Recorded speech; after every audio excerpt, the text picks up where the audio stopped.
20 years ago, Harvard surgeons Joseph and his brother Charles Vacanti, along with MIT engineer Bob Langer, decided to experiment with techniques to create human body parts in the lab. They then decided to branch out and look to see how these human limbs or features would function inside other animals. And so, in 1997, the world was introduced to the Vacanti mouse. It was another scientific experiment done with organ donation in mind and took the world by storm. However, it's worth noting that although it might look exactly like a human ear, it's not actually real. The team developed a way to fashion a scaffolding in the shape of a human ear made up of man-made, biocompatible, and bioabsorbable materials. Eventually, the ear was removed from the mouse and it lived the rest of its life as normal.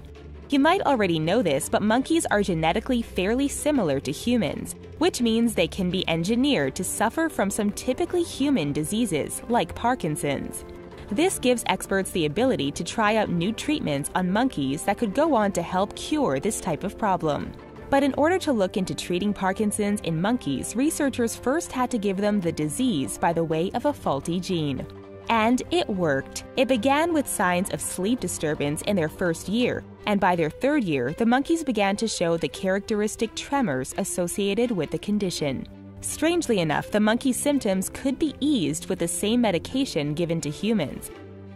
Introducing the AquAdvantage salmon, a genetically modified fish that grows all year round and at a much faster rate than a natural salmon. This creature was made with the help of a growth hormone gene from the fast-growing Pacific Chinook salmon and a fragment of DNA from the ocean pout. Since the 1990s, there has been a decline in wild Atlantic salmon populations, which doesn't bode well when you take into consideration its popularity across the U.S. Ironically, this has happened due to chronic overfishing, so scientists decided to sort out that problem by genetically modifying the fish to make it grow faster. The FDA has approved this salmon for human consumption, so it's likely that we could see this humongous Frankenfish hitting the stores at some point soon. If you met Freckles the goat, you'd think she was just like any other kid in the farmyard, but Freckles is actually part spider. Freckles was created by Randy Lewis, a professor of genetics at Utah State University.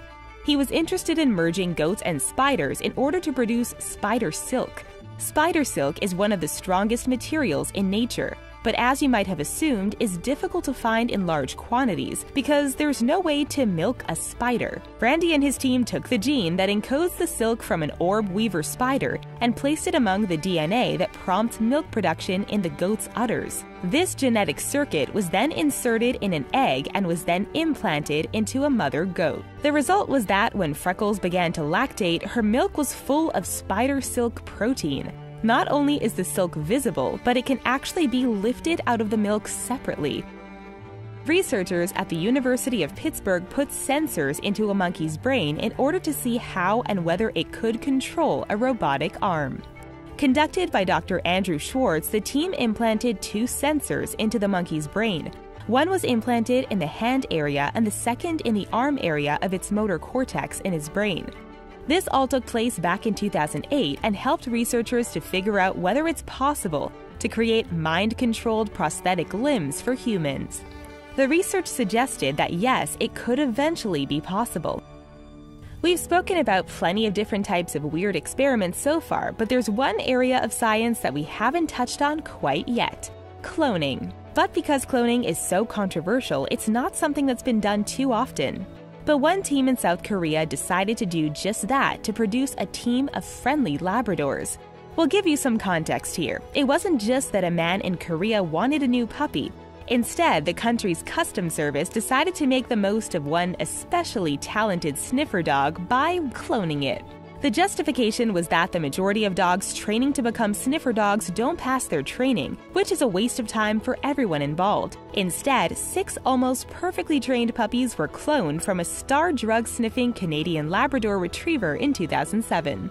South Korean scientists now hope that they can increase the number of top-notch sniffers by cloning best-of-breed dogs. And of course, they've got plenty more good boys on call for when they need more hands or paws to sniff out crime. Got a good dog that you keep on losing when you're out for a walk? Why not make it glow so you can never miss it again? Of course, we're joking here because this is an experiment that should definitely be left to the experts and only conducted in the name of science.